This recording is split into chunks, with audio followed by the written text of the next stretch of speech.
to the roots of capitalism. Village capitalism.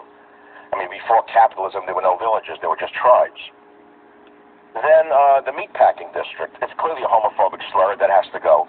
All references to the meatpacking district out. Queens, another gay slur. Dyker Heights, an attack on lesbians. Upper and Lower East Side. We cannot imply there are different classes. We're all equal. There cannot be an Upper and Lower East Side. They're equal. Flushing is unfair to people in other nations that do not have indoor plumbing. So Flushing will have to go. Fordham, offensive to Muslims. It has the word ham in it. Dumbo, a new neighborhood in New York, clearly an insult to the undereducated and mentally ill. In other words, you name a neighborhood Dumbo, what you're doing is slurring mentally slow people. So Dumbo has to go. Crown Heights has to go in Brooklyn. It suggests royalty, which we all know owned slaves at some point. So Crown Heights is out there, Mayor de Blasio. Brownsville, obvious racist name. Chinatown, racist against Asians. That has to go. Little Italy, are you kidding? Little Italy? That's offensive not only to Italians who are liberal, but short people also. That has to go. No more Little Italy. Little Italy. NoHo and Soho. They're clearly offensive to poor women who have to resort to prostitution. When you're saying NoHo, you're putting them down.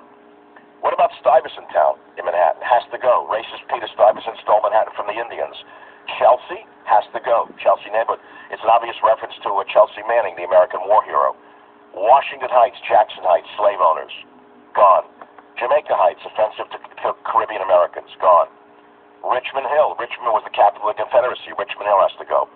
Fort Hamilton, military reference, and the military are all fascists, as you know, mainly white men, especially at that time. Fort Hamilton, gone.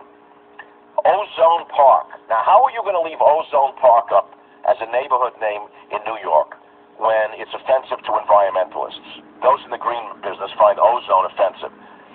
College Point. How can you keep a neighborhood name like College Point when you know and I know some people can't afford college? And finally, here is the go, is because it's kind of making fun of a person's deformity. There are many people with little necks. And if you leave the neighborhood Little Neck, they probably feel New York City neighborhood names that are offensive and must be removed, along with Columbus's name. Have a nice day. Now, I'm going to ask you a question. And I have other topics I'm going to do today, such as, why doesn't Barack Obama give a major speech to calm racial tensions? Simple.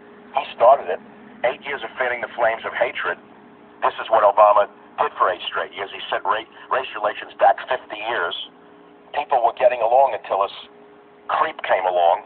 8 years of identity politics and his conscious decision to drive wedges between groups in order to meet his political and ideological goals, bingo.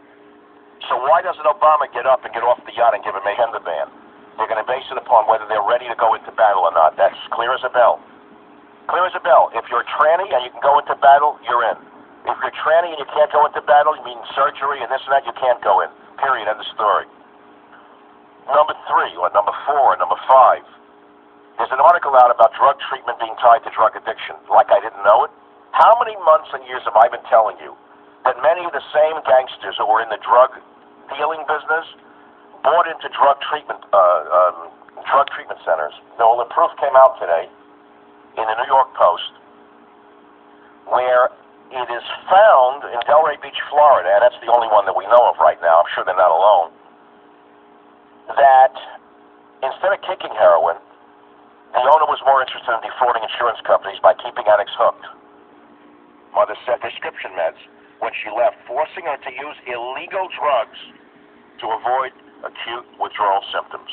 The players are focusing on getting addicts to relapse so that insurance dollars keep rolling in. Okay, I'm not surprised by it. I was the first one to tell you about it.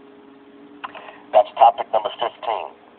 Be my guest, but nature has a way of getting even with you. Oh, is back. When I was young and I wanted to get married, I had to take a thing called a Wasserman test. Now, I know it's a racist name, Wasserman, because he was a white doctor. But at the time, we took the Wasserman test, which tested for let's say you were a silent carrier of syphilis. And if you had it, you didn't get married. No New York City marriage license. Well, you discriminate against people with syph.